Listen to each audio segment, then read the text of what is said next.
విశాలాంధ్ర మహాసభ విశేషాల్ని మా ప్రతినిధి భరత్ మనకు మరింతగా వివరిస్తారు. Over to Bharat.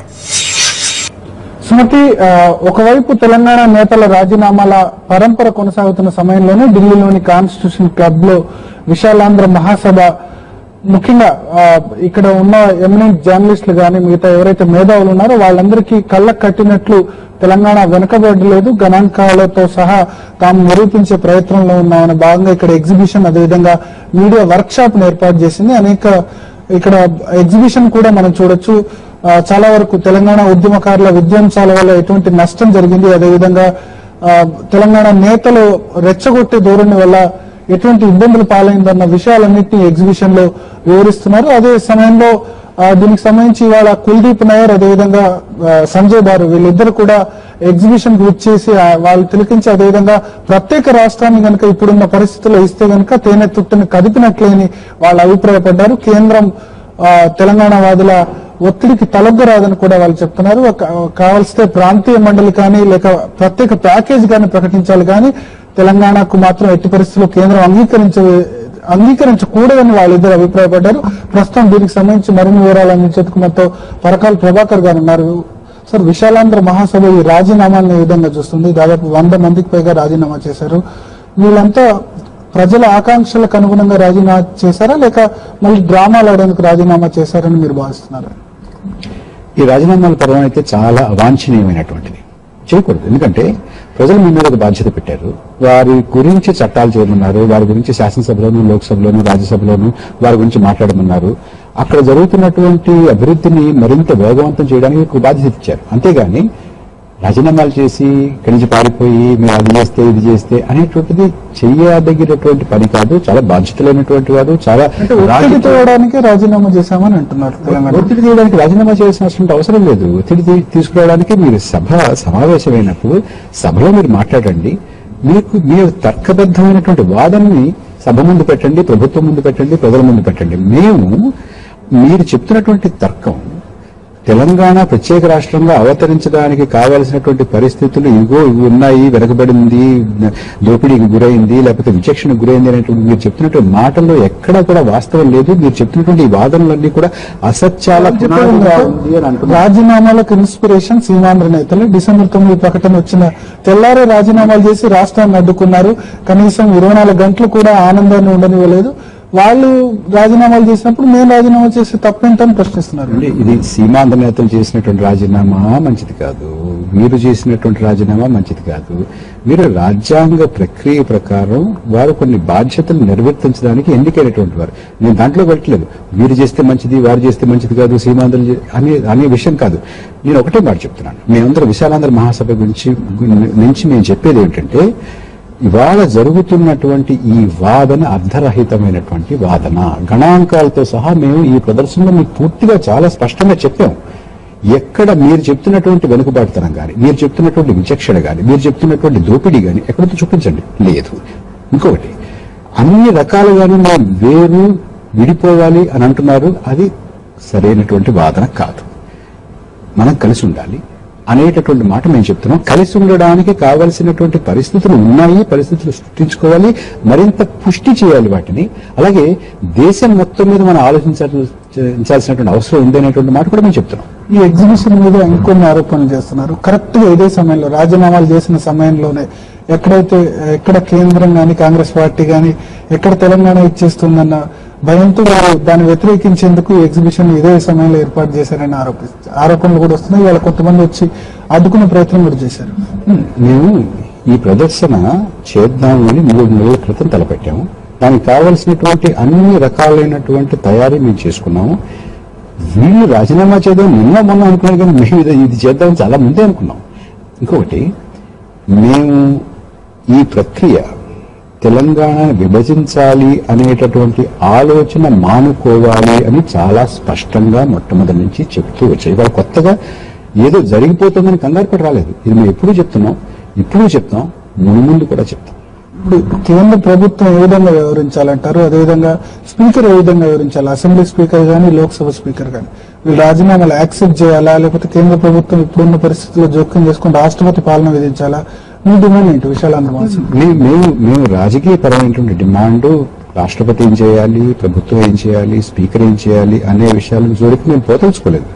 మా మా మా ఉద్దేశం, మా లక్ష్యం అది కాదు. మా లక్ష్యం తెలుగు ప్రజల మధ్య ఉన్నటువంటి ఇవాళ ఉన్నటువంటి ఈ పరస్పర విద్వేషపూరితమైనటువంటి వాతావరణం ఉంది, ఇది పోవాలి. మనం కలిసిమెలిసి ఉండాలి, ఒక రాష్ట్రంగా ఉండాలి.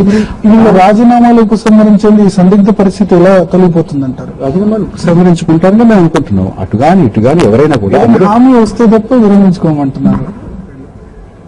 ఏ హామీ? తెలంగాణ రాష్ట్రం ఇస్తే తప్ప, ఆ దిశగా కార్యాచరణ ఉంటే తప్ప విరమించుకోమంటున్నారు. తెలంగాణ రాష్ట్రం ఇవ్వడానికి కావలసినటువంటి ఏ రకమైనటువంటి తర్కం గాని, కారణం గాని, పునాది గాని, బేసిస్ గాని లేదు అనేది విశాలాంధ్ర మహాసభ వాదన. సో అటు ఆ వాదనను వాళ్ళు ఖండిస్తున్నారు. మేము అన్నదమ్ములుగా రాష్ట్రం విడిపోదాం, ఎందుకు ఇంత గొడవ చేస్తున్నారు, రాష్ట్రం విడిపోవడం అంటే దేశ విభజన లాగా ఎందుకు గొడవ చేస్తున్నారు అన్నది తెలంగాణ నేతల వాదన. మేము చేస్తున్న వాదనను వాళ్ళు ఖండించడం కాదు, వాళ్ళు చేస్తున్నటువంటి వాదనలో సత్యం లేదని మేము చెప్తున్నాం. సత్యం ఉందేమో చెప్పమానండి. కేవలం మీరు రాజీనామా చేస్తాం, లేకపోతే బస్సులు తగలబెడతాం, లేకపోతే బంధువులు చేస్తాం, లేకపోతే రోడ్ల మీద వంట వాపు చేసుకుంటాం, లేకపోతే విశాలాంధ్ర కావాలి అని అడిగినటువంటి వారిని మేము నాలుకలు కోసేస్తాం, లేకపోతే చేతులు నరికేస్తాం, లేకపోతే రోడ్ల మీద తిరగడము, ఇటువంటి మాటలు మాట్లాడడమా మన ప్రజాస్వామ్య ప్రక్రియలో? మేము అడిగేది ఒకటి, మనం ఒక పవిత్రమైనటువంటి లోక్సభ, పవిత్రమైనటువంటి శాసనసభ, దానికి లక్షలాది మంది మిమ్మల్ని ఓటిచ్చి అక్కడికి పంపించారు. పంపించినప్పుడు ఆ పవిత్రమైనటువంటి సభలో కూర్చుని మీరు దాని మీద చర్చ చేయండి అని అడుగుతున్నాం. అంతేగాని సభను వదిలేసి పారిపోమని చెప్పడం లేదు. తెలంగాణ ప్రజలు విడిపోవాలని కోరుకుంటున్నప్పుడు ఇంకొక ప్రాంత ప్రజలకు ఏం హక్కు ఉంది అని వాళ్ళు ప్రశ్నిస్తున్నారు. ప్రధానంగా తెలంగాణ ప్రజలు విడిపోతామనగా ఇంకా అడ్డుకునే హక్కు ఏంటి? మేము విడిపోతామనగా ఎందుకు ఇంకా దోపిడీ చేసేందుకు, ఇంకా దుర్మార్గాలు చేసేందుకే ఇంకా కలిసి ఉంటామంటున్నారు. ఇక ఆటలు సాగవు, తెలంగాణ విడిపోతే కనుక దోపిడీ సాగదన్న ఉద్దేశంతోనే సీమాంధ్ర నేతలు అడ్డుకుంటున్నారు. ఈ సమైక్యాంధ్ర మహాసభ, విశాలాంధ్ర మహాసభ కూడా అడ్డుకుంటోందని వాళ్ళు ఆరోపిస్తున్నారు. మీరేమంటారు? భరత్ గారు,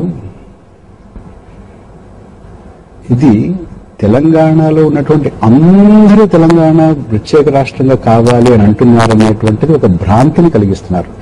తెలంగాణలో మా నలమూర్తి చక్రవర్తి గారు, యశస్వి గారు, కుమార్ చౌదరి యాదవ్ గారు, లేకపోతే వెంకటయ్య గారు, లేకపోతే వెంకటేష్ గారు, వాళ్ళలాగా సమయంలో నన్ను కూర్చోనండి, లక్షలాది మంది తెలంగాణలో ఉన్నటువంటి ప్రజానీకం విశాలాంధ్ర ఉండాలి, ఆంధ్రప్రదేశ్ రాష్ట్రం ఒకటిగా కొనసాగాలని ప్రగాఢమైనటువంటి డిసెంబర్ 9 తర్వాత పరిస్థితులు మార్పు లేదంటారు. ప్రగాఢమైనటువంటి ఆకాంక్షతో ఉన్నారు. అలా అనేటటువంటి వాళ్ళు ఆ రకమైనటువంటి భావన వ్యక్తీకరించనివ్వకుండా భయభ్రాంతులు చేస్తున్నారు తప్ప తెలంగాణ వారందరూ విడిపోవాలనుకుంటున్నారు. వాళ్ళంతా సమైక్యాంధ్ర కోరుకుంటారంటారు. ఒక్క నిమిషం ఆగండి. తెలంగాణలో ఉన్నటువంటి ప్రజానీకం అంతా విడిపోవాలని కోరుకుంటున్నారనేటువంటి మాట ఎంత అవాస్తవం అంటే అంత అవాస్తవం.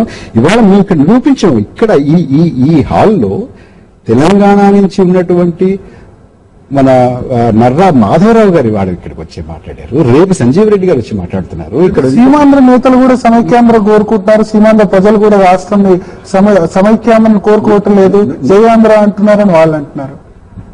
రాష్ట్రంలో ఇవాళ అన్ని ప్రాంతాల ప్రజలు, విశాలాంధ్ర మహాసభలో అన్ని ప్రాంతాల ప్రజలు ఉన్నారు. రాష్ట్రంలో కూడా అన్ని ప్రాంతాల ప్రజలు ఒక ప్రగాఢమైనటువంటి ఆకాంక్ష మనం కలిసి ఉండాలి అనేటువంటి చాలా ప్రస్ఫుటంగా ఉన్నది. ఇందులో ఏ రకమైనటువంటి అనుమానాలకి తావు లేదు. కొంతమంది దోపిడీ చేస్తున్నామనో మరొకటనో బురద ఇప్పుడు నువ్వెంతంటే నువ్వెంతని కూడా చాలా సులువు. కానీ వారు అటువంటి పరుషమైనటువంటి మాటలు మాట్లాడుతున్నప్పుడు మేము పరుషమైనటువంటి మాట మాట్లాడడానికి మాత్రం సిద్ధంగా లేము. ఎందుకంటే మనం కలిసి ఉండాలని కోరుకుంటున్నాం కాబట్టి కలిసి ఉండాలనేటువంటి వాదనతోటి ముందుకెడుతున్నాము. మీరు చెప్పే వాదనలో సత్యం లేదని అంటున్నాము. సత్యం ఉందేమో మీరు రండి, నిరూపించండి. రాజీనామాలు ముందసలు ఒక సంవాదానికి రండి. సంవాదం లేకుండా మాకిది ఏమైనా సరే నిన్నటి వరకు అభివృద్ధి అన్నారు, అది ఇవాళ అభివృద్ధి కాదని తేలిపోగానే ఇది కాదు ఇంకోటి అంటున్నారు. అలా కాదు. విశాలాంధ్ర మహాసభ చాలా పవిత్రమైనటువంటి కర్తవ్యాన్ని నిర్వర్తించడానికి పుట్టింది, పనిచేస్తోంది.